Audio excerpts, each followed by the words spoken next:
Let me introduce you to today's program, which is extremely exciting. And I'll say in advance that Jay McDaniel has had a relationship with the East Side Institute in New York City, and he has helped us get to know these amazing people who will be our presenters today.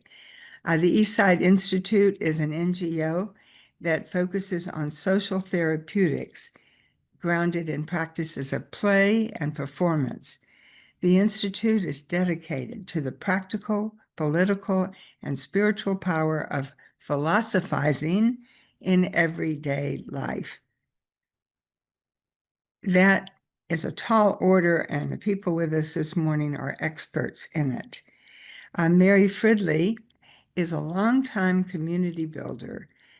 She's also a performance activist, group therapist, and developmentalist.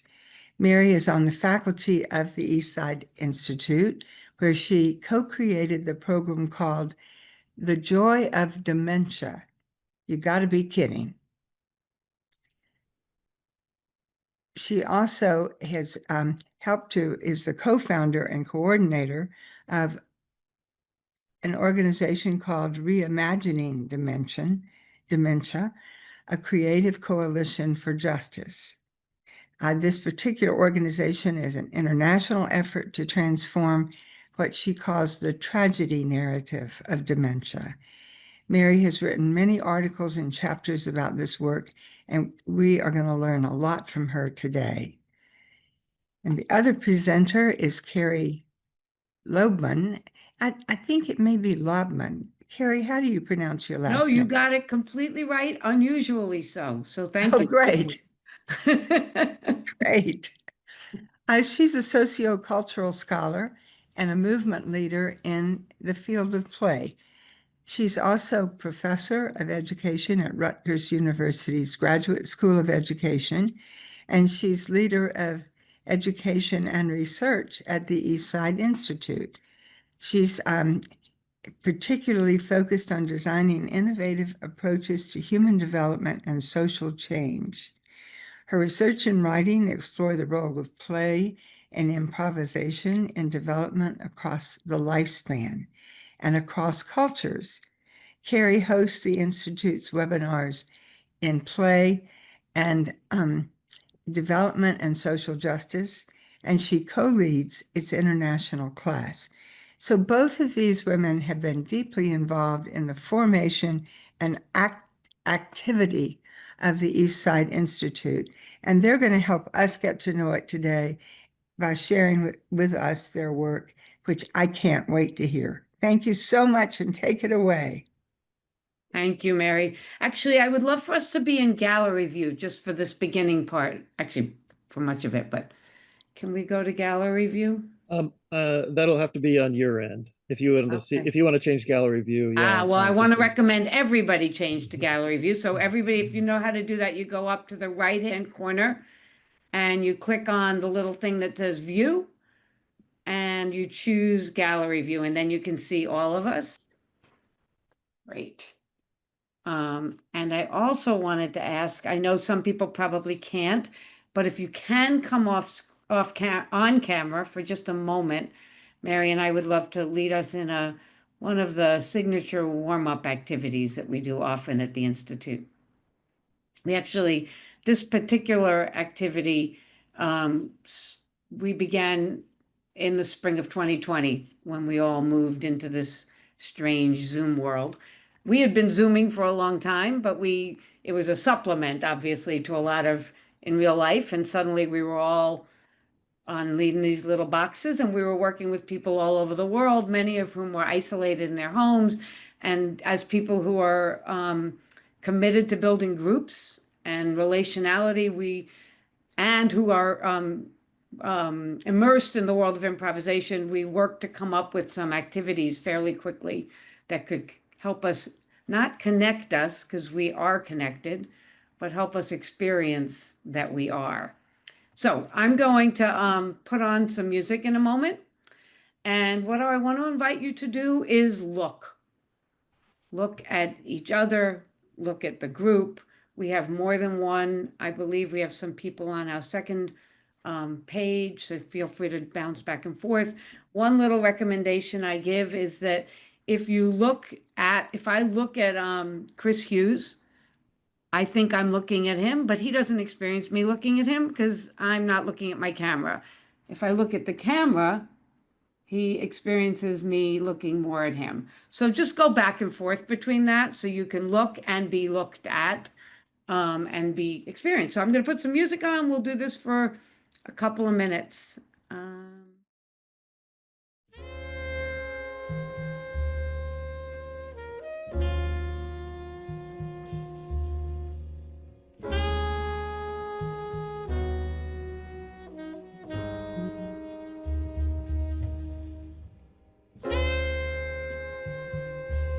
And smile at people. Nod like we're walking around a room.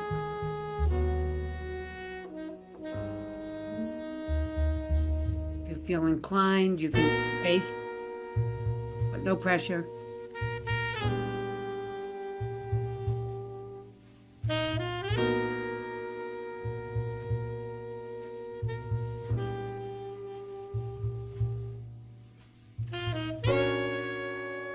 Let's add a little something in here. I'm going to start slowly moving, and I want to invite you to mirror me, right? So to follow my gesture.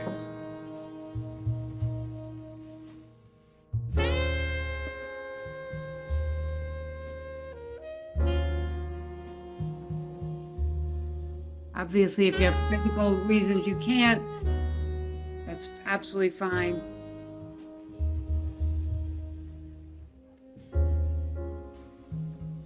And I'm going to call on someone, and we're going to start mirroring them.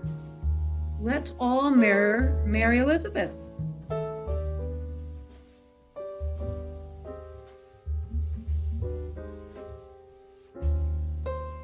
just moved in my screen. There we go.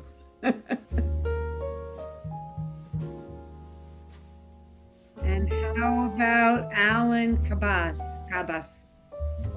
Mirror Alan.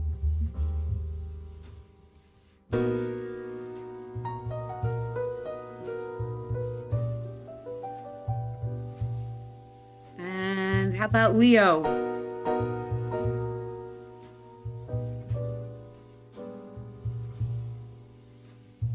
Maybe two more. How about Lisa?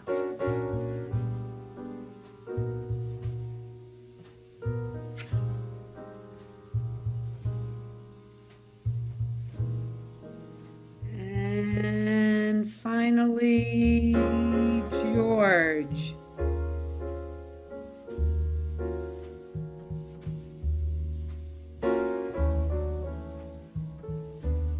And beautiful, thank you. Let me stop that. All right, well, it's wonderful to be here with you. Like I said, we began using that activity at the beginning of the pandemic, but we've been in the business of building groups and building environments for decades. So what Mary and I thought, in working some with Mary Elizabeth and with Jay, we're going to do a brief presentation. I'm going to take the lead on that part. And then Mary will share more of kind of the process of her work and our work and how some of what we've shared with you looks in practice and has shaped us. And then fairly soon after that, open it up to our conversation and to share. If at any point you have a question or wondering, feel free to interrupt. It won't even be an interruption. But you can also write. I won't be checking the chat during the presentation because that's very hard for me to do. But Mary will be. And also we'll look back to it when we start, when we open it up for more dialogue. Does that seem okay? Good. We're very happy to be here. All right. So we, like you saw, we named this workshop, conversation, Playing in Life, Performing Philosophy, Creating Development, an Introduction to Social Therapeutics. And hopefully in the course of the next few minutes, I'll share, you'll get a sense of where all of that comes from. and what its connection is. Let's go to the next slide. So I'm gonna sort of elaborate. This is mostly just to ground you, but I think it's one of the reasons it's such a pleasure to be here is that I think we share a lot. The process philosophy and us share a lot. Of seeing life as relational, as creative, and as always in process. So I think we've known Jay now for several, well, Mary and Jay have probably known each other longer, but I've known Jay for over a year now. He presented last year at Outperforming the World Conference, and we've been building a really interesting, flowing, meandering conversation ever since. And so it's great to bring you all into that. So the Eastside Institute, as Mary Elizabeth says, we're an NGO, a nonprofit. We were born really out of the social movements of the 1960s and 70s. Many of the people who founded the community that the Institute grew out of came out of those movements and the struggles, the anti-war movement, civil rights movement, the fight for women's rights, the struggle for community control, for gay rights, so many others. And I was very young at the time, but we shared a passion for creating a more just and humane world. But I think, and we were not alone in this, we came to recognize that if we were really going to fulfill the promises of many of those movements, something more was needed. That it was clear going into the 70s that the failures of those movements were beginning to emerge and the things they hadn't changed.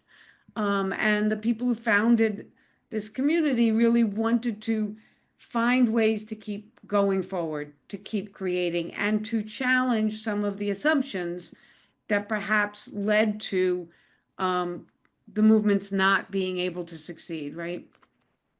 So one of the discoveries early on, and this obviously was informed by who the people were, we were co-founded by Fred Newman, who is a trained philosopher, Stanford philosopher, and Lois Holzman, a developmental psychologist.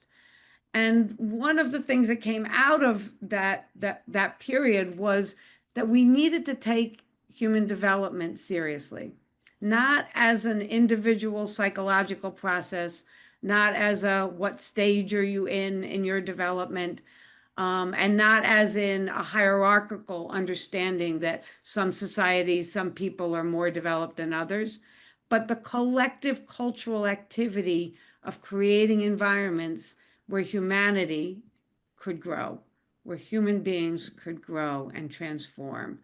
And that taking a look at the revolutions and movements of the 20th century shows you both what's possible, what was missing. Because again and again, movements had overthrown regimes, changed laws, but found themselves reproducing many of the same patterns that had existed before. So given Fred Newman's background in philosophy, and given some of what he was able to see, one of the biggest things was to challenge some of the underlying assumptions that modernism had brought over the last 500 years, and most particularly modernism's commitment to knowability, to the idea that the world and we ourselves can ultimately be grasped, defined, and mastered, right? Now, those discoveries, the modernist scientific method and all of that has brought enormous advances to the human race. We feed ourselves better, we house ourselves better, we are in many ways able to take care of each other better, but we don't. And we thought that understanding of knowability, that if we just know, then we can do, was not playing out. And that it seemed to be holding us back as a species from creating new forms of life. It left little room for the emergent, the playful, the not yet known. One could challenge the inequities produced by modernism, but if you didn't challenge the underlying assumption about how people change, how they grow, how they develop, how they learn, if you didn't challenge those assumptions, you ended up laying just another layer of knowability on top, right? Maybe a better one for a moment, but not something that could really take us forward. And it clearly left millions and billions of people from benefiting from many of those human advances. So out of that recognition, our community began making things, creating things, trying things on for what can you create if you are not tied to knowability? What can you create if you don't see life as causal, that if we do this, this will happen? And we began developing what we have come to call social therapeutics. It's a practice, a philosophy, a methodology that puts our capacity to create and perform and play at the center of what it means to be human. And I say that like that, burst fully born from the head of a human being, but that's sort of the opposite of the methodology. So those discoveries of the importance of creating environments of playfulness, of performance, emerged over decades. But they were able to emerge, I think, because of our beginning commitment to create, not know. To make things, not define them. To make things that we were willing to take down and make something else. Not only willing to, that's why we were making them. So I don't in any way, when you sit 40 years later in something, and I'm sure you all have this experience, it's easy to talk about it as if you knew what you were doing when you started. And I think we all know that's never the case, but in a movement where you're trying to create an embracing of unknowability, you really have to make clear these things were not theories that led to activity. These were activities that led to the slow creation of a methodology and an understanding of some things that work in going forward. So social therapeutics draws on, I don't know if people have heard of the Russian psychologist Lev Vygotsky, who really began an understanding of development as cultural. It comes out of Wittgenstein's philosophy of language and language games. And it comes out of Marx's humanism, his philosophy, not the political direction, which was very causal, but the humanism that we human beings create the very structures that then create us, right? So it's that dialectical of we're continuously creating things that then determine us, and then we can create them again. And it began with a simple but radical proposition that we grow not by knowing, but by performing and creating environments where we can go beyond what is.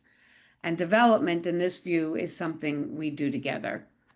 And from this work has grown a broad movement, one that we now call performance activism. It's an approach to social change that uses performance and play not just as entertainment or escape, although I'm all for entertainment and escape, but as a way of reorganizing how people relate, think, and act together. Instead of beginning from problems to be solved, we begin from our collective capacity to create something new. And over the past 4 decades, we've met many, many, many people around the world who have joined us in that, many of whom were already using play and performance. And together we are building what we think is a pretty significant and substantial community movement that offers something of an alternative to the current ways of living. So I want to share a slide that our director, Lois Holzman, created a number of years ago. And then I'm going to hand it over to Mary to share some more to you. So can we go to the next slide? I want to actually start by sharing this video. Some of you may have seen it. We went viral probably about 8 years ago. And for us, I want to use it as a conversation starter, this and the next slide. So let's watch. It's not easy to hear, but that's okay because as you'll see in a moment, the smaller person on the screen doesn't yet have English words. So the content is not really as important as what the two people are doing together. Okay. They need to work on that, right? Yes, okay. Did you understand it though? No. Okay. All right. Huh? Oh, no, not this one. This is the grand finale of this. Yeah, that's the last one. That's what I was wondering. I don't know what they're gonna do next season because they did some stuff this time. Exactly what I was thinking. Oh yeah. Right. Don't bring that in. You know what I'm saying? Don't do the same stuff. You know what I'm saying? Yeah, I was thinking that. Yeah. Like go somewhere else with that, but don't bring it here. You know what I'm saying? Yeah.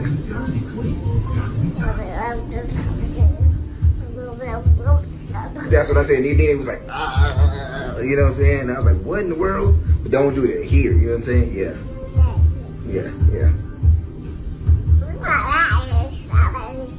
Really? I thought the same thing. We think a lot alike, huh? Oh, that's crazy. Right. What did people notice? Let's just take one moment. And what did you see in that? What did you notice? I mean, I know it's adorable, which is the best part of it, but what else did you notice? What were they doing? Anybody can unmute and just speak if you don't mind. Bob, you want to unmute and say what you're saying? I was saying it pretty clearly. They were Yeah. gesturing a lot. They were communicating with their hands a lot. Yeah, they were communicating. They were talking, right? They were having a conversation. Anybody else want to add anything? Couple of people? They were taking turns. They were taking turns, right? They were doing how, most people have a conversation much of the time, except for me. I interrupt a lot, but that's okay. The adult was assuming that they were understanding each other. The adult just went ahead and kept talking as if it was certainly something that would developmentally and emotionally enhance that relationship and lead the child forward. It was really beautiful. Yeah, no, it's beautiful. Yeah, That's really beautiful, Kathleen. I think that this video, which I think it demonstrates something that to us has taken us many, many places. We'd already gone those places, and then this video helps you see it. So let's think for a minute about when a baby is learning to speak. We relate to them as a speaker before they are, right? And actually, we relate to babies as everything before they are. And it would be ridiculous not to, because we know they are becoming. We don't in any way say to a baby, you know what, you're just a baby, so I'll talk to you when you're ready, right? Here's a grammar book, come back to me. We relate to babies as becomings. That is what they are. And much of what we have taken from that and taken from that understanding of how children develop, which is that they are continuously allowed to play at things that they are not yet able to do. They play at walking. They play at having dinner with us. We say, wave bye-bye to grandma, and they go, ah, blah, blah, and they don't know what a bye-bye is. They don't know what a grandma is, and they don't know what knowing any of that is. And that's how they become a member of our species. And yes, the father is playing an active role in that, but so is the baby, right? The relationship is what's developing there, not just the baby is learning to speak. And people often joke, if we learned to speak the way we learned to read, we would probably never speak. Because by the time we get to school, we are often not related to as who we are becoming. We start being related to as who we are and what we are supposed to know and showing what we know. So that video, I think, just captures that, an essence, an element of how we have built our methodology around creating environments where people can do what that father and baby are doing, which is perform ahead of themselves, perform other than who they are, perform at that dialectic of who you are and who you're becoming. Because he also doesn't relate to the baby as an adult or a full speaker, right? It's both. It's the being and becoming.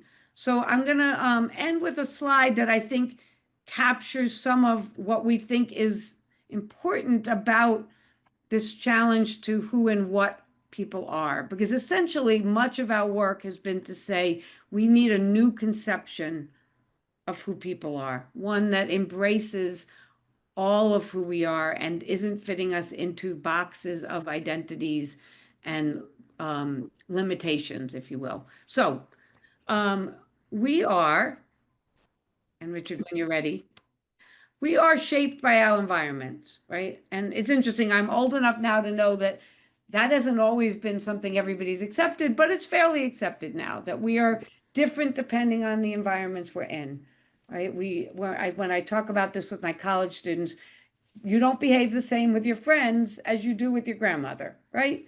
We are shaped by the environments we are in. But we are also shapers of our environments, right? We are not just shaped by, we shape the environments. And I don't just mean like I'm shaping the environment because I'm speaking. We are all shaping this environment and how we are creating it together. We are users of tools. We could probably right now name 20 or 30 tools we have used already today, if not more. And one of the tools we use is language, right? It's a very useful tool. And we are also makers of tools. And that baby wasn't using language in the way we do once we know how. That baby was making meaning with language. That's what the two of them were doing together. They were making meaning. They couldn't use language as a instrumental tool because the baby didn't know how to do that yet. So they got to make meaning, but we can always make meaning with language. So we are makers of tools as well. And we adapt to culture, right? We do that when we move to another country. We do that when the world changes and we all got on Zoom. We are incredible adapters. It is a great strength of the human race and a huge problematic weakness because we adapt to things that are inhumane and we adapt to things that are not good for us. But we are incredible adapters. But we are also creators of culture, creators of new cultures, new ways of seeing and being in the world. And I think this seems unprovocative, but it isn't, because culture is such a challenging topic because some cultures have gotten to thrive and be related to as better than others. So the pull to solidify culture as set so that you can protect it can be very strong. But we're both. We can do both at the same time. We are, I don't remember what the next one is.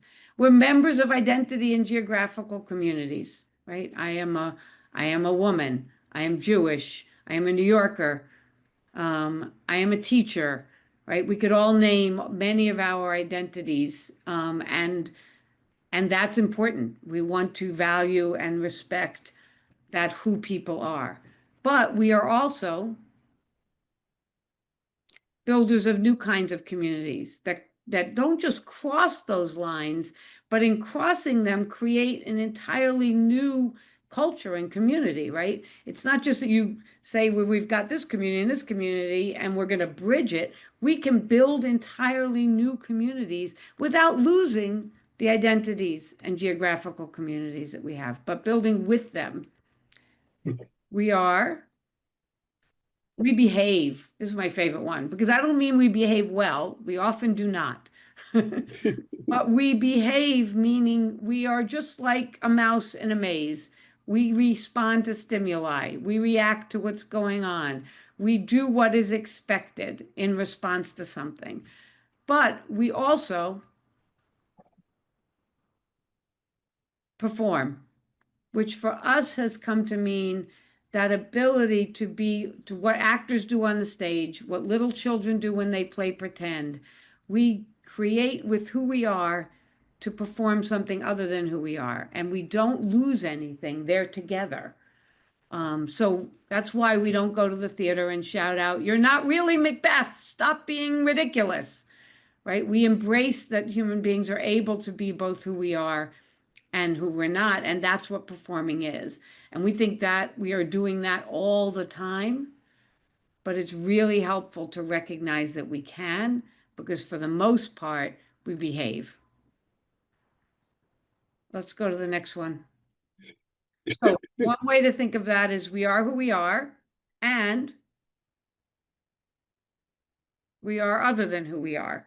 We are who we are becoming. And that's true for individuals and groups and countries and the species as a whole.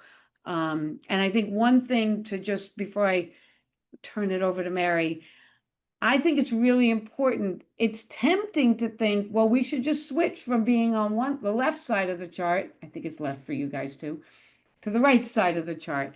But that's neither possible nor practical, nor even, I think, fun or helpful, because it's the dialectic between these that allows us to thrive and to change the world and to raise our children. It's by living in the space between.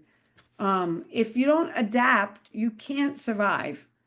But if you only adapt, you also can't survive. At least that's the evidence right now for the species as a whole. So to me, play and performance is what's in between these two sides. It's the taking what is and making something new with it, not denying it, not saying that doesn't matter, it doesn't count, but saying, what can we make with this? What can we make with all of who we are? Let's stop sharing, Richard, if that's okay. And I'm going to start with a question for Mary. Mary, where is this? Where has this is a understanding that you didn't learn, you helped to create it over many decades. Where has it taken you? Where does Well, actually, thank you. I will speak to that. It's a little bit of a roundabout way because I wanted to share a little bit about, which is really all of one. Share a little bit both about what this has meant to me personally in my life and kind of how I came to be here.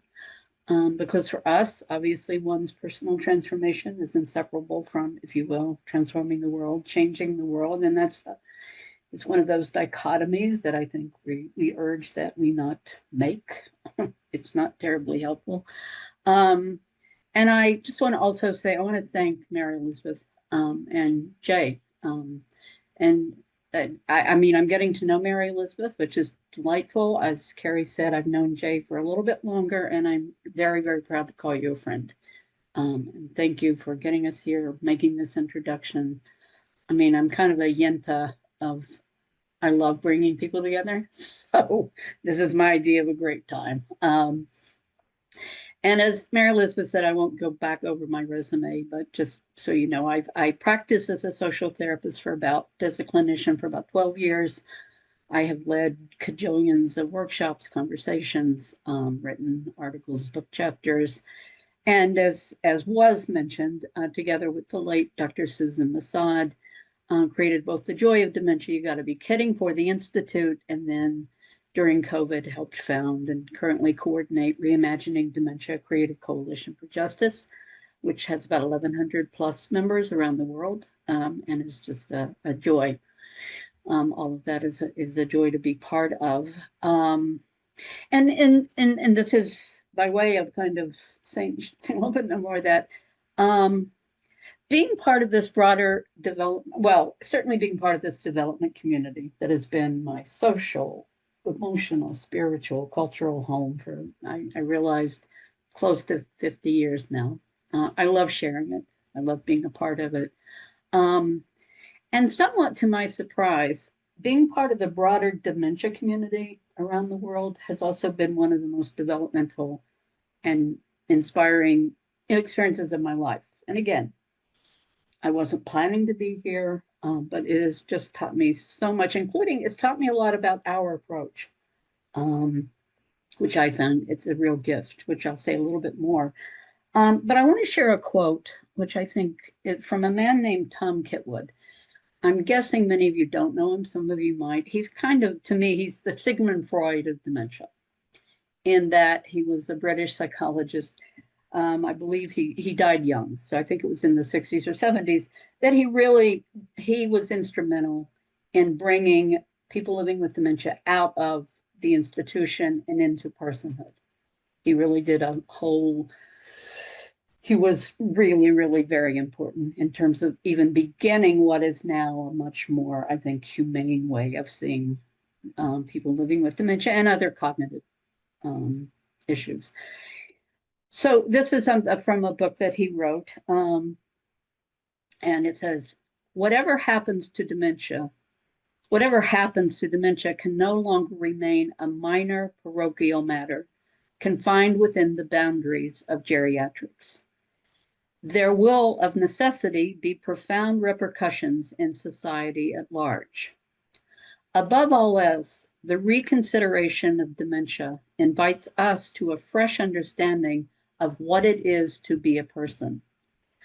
The prevailing emphasis on individuality and autonomy is radically called into question, and our true interdependence comes to light. Reason is taken off the pedestal that it has occupied so unjustifiably, and we reclaim our nature as sentient and social beings. So really, I think I'm so sorry he died, because I think he would have loved this presentation and much of what Carrie had to say. And as far as I know, though, he's probably one of the only people, certainly in the official dementia world, but I think probably in the world, that kind of recognizes, as I've come to appreciate, that dementia, if we were to let it, if we would allow it in radically different ways, it's actually a remarkable opportunity to create the kind of conceptual revolution that Carrie just laid out for you, and I won't say a lot more about, but really what we've been working to do, and obviously that the final slide made very clear, a revolution that really is all about giving us the tools that are designed to, if you will, take reason off the pedestal and radically and improvisationally transform what it means to be a human being, what it means to be human together. And as I was thinking about what I wanted to say, I feel very emotional about this, because that last slide, what it is to be person, people, whatever it is actually, it feels very personal to me, because my whole life I felt very oppressed by reasonable and reason. And I actually think most of us are, regardless of whether we have official diagnoses or whatever. But in my case, I really never felt I was never a reasonable person, which translated into I was too sensitive, I was too emotional, and kind of all of that. I was just too weird and out of place and different. And it was a big source of pain, and at least one suicide attempt when I was younger. So it touches me, and I feel very strongly about releasing people from that prison, whatever that looks like. Now, unlike Carrie, who comes from an activist family, I did not. I think I could describe, I was looking, certainly the 60s, I came out as a lesbian, and because of the 60s, but it was not it was not my home. So I think I was looking, and I was going to keep looking, even if I had no idea what I was looking for. It just seemed important to keep finding something that made sense. And I really, through the kind of fluky ways you find things, I actually was introduced to this community, as I said, about 50 years ago. And again, I don't want this to be a dramatic overstatement. It saved my life, period. And I think in part because I finally got the kind of emotional help that I needed. But the reason I could do it is because I was someplace where, if you will, the personal and the political was not separated. I took seriously, wanted to be part of a movement that I actually thought could make a difference, and I wasn't sure I'd ever found. So I needed to grow, and I needed to I needed to take seriously the ways that my emotional limitations were holding us and we back. And honestly, I never would have done it because I thought most psychology in just very ordinary ways was, I didn't want anything was about me and what was going on inside me. So I wasn't very sophisticated, but I figured something else was necessary. And I was thinking about what Carrie said about development, our kind of human collective ability to create something new with what's available. And for me, and I think in all the work that I've done as a therapist or within dementia or anywhere else, what's important is what's available is also the crap, the ugly, the shameful, and the physical, the spiritual, the natural, the political. It's just all of that. We need to take all of that and build and go somewhere new and create something new together. And that's often left out. It's kind of assumed that, of course, you can create something with the beautiful stuff or the known stuff or the regional stuff. But what's wonderful is, at least when I got here, my experience was finally all the stuff that I was ashamed of or didn't think had any value had a place. It didn't disappear in many ways. I've grown, I've developed, but I'm not like a totally different person than I was then, but it made a difference to be someplace. And I've seen this with so many other people, not just me, where if you're invited to give your pain or your weirdness or your shame or your otherness or whatever, and have other people build with it. So it doesn't have to be something you hide or act out on or whatever, because it's something that we can do something with, and whatever that is whatever that is. I think that's one of the things I've learned, that it's not a prescribed direction. It's that, as Carrie said, that activity of creating.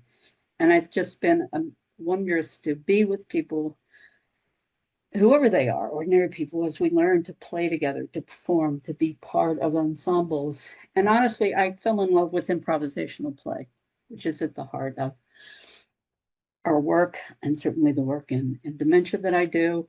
And I don't know how many of you are familiar with improvisation, but at the heart, it's the understanding of yes and.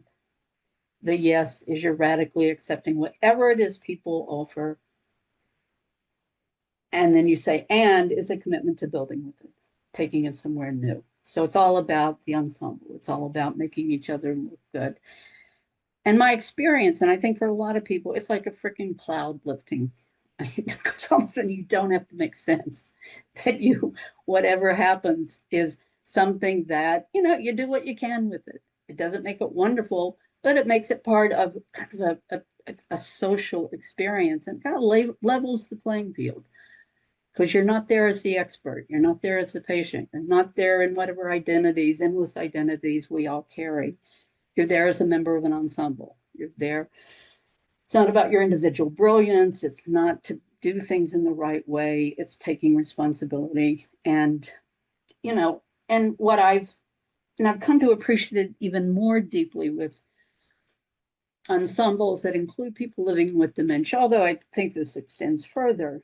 But what's wonderful is yes, and an offer can include, and in fact is often more delightful when it does include things that don't make sense or aren't verbal, which is often why people living with dementia are rarely included in co-creating environments, because they don't have a lot of the attributes that ironically we embrace with young children. But that's another story, and we can talk about what Carrie was saying about babies. So I trained as a social therapist, and I wanted to share just a quick thing about what we would do at the beginning, because I think it comes back to what Carrie was saying about the importance of creating environments that we're shaped by them and we can shape them. But when, in any new group, and this is true for social therapists, so I'm not unique in this regard, we'd be in the group and look around, and it's people who come to therapy. They're in a lot of pain. They have a lot going on in their lives. They want help. And we would say, how do we want to do this together? And then I would shut up. And honestly, people looked at me the way many of you are looking at me now, which is, what the hell are you talking about? One, I don't know, we don't know what you're talking. And two, you're the freaking expert. You know, you're supposed to tell us how we're going to get help. We're in pain. And yes, you are. So it wasn't said glibly. It was really, though, beginning that process, much as we did at the beginning with the exercise, of even establishing that there is a we. We're always in a we. We may not see it, but we're always in a we. However, we pay little attention to that we because we're, for understandable and somewhat problematic reasons, we're very focused on I. We see individuals, or even if we see groups, we think they're a collection of individuals. So in that way, that very simple way, it was saying, hey, if the way I can help you, and this was me saying, is to make sure that we have the conditions where people growing emotionally is even possible. We're responsible for that. I have a lot to bring to that. I will give what I can give. And it's also, we all have to make it possible for me to give. And as a professional, and I'm sure many of you know, one of the lessons I had to learn was I can't just help everybody in any old way. I need conditions for me to be, and there's sometimes I couldn't be of help. It wasn't possible. That's very painful. And it also means you have to I'm not that kind of sanctified expert in that way. And that was I think that's always a dynamic. I mean, that continued throughout the therapeutic experience, but in some ways it's also what I bring in any group that I'm a part of, including this one, which is in a way I'm always, and I urge us to, and do it to yourself if you don't think you could, but the next time, or including here, you walk into a room and there's people, just gonna say, how do we want to do this? Because I think it's a philosophical engagement. It's kind of it's in a way, coming back to what we're talking about, the philosophizing part. It's just enormously valuable because it kind of shakes up the assumptions and gives you some room to play and maybe go someplace else. Carrie? I wonder, as we close, I want to say, first of all, a huge thank you. I think you've cracked open so much, and we will dwell with what you've opened for us. But I'd like you to have the last word. So do the two of you have the last word? Thank you. It has truly been a gift. And I guess the only, I ditto. And if there are things that you're doing, either as individuals, as a group, invite us, because we are coalition builders and collaborators. So if there's other things that you want to share with us, please do. Thank you for that. Thank you. I want to thank you, Mary Elizabeth, so much for creating this environment, and Jay for introducing us. Really, very, very appreciative. Thank And you. The appreciation goes every direction. Thank you so much. Bye, everybody. Great.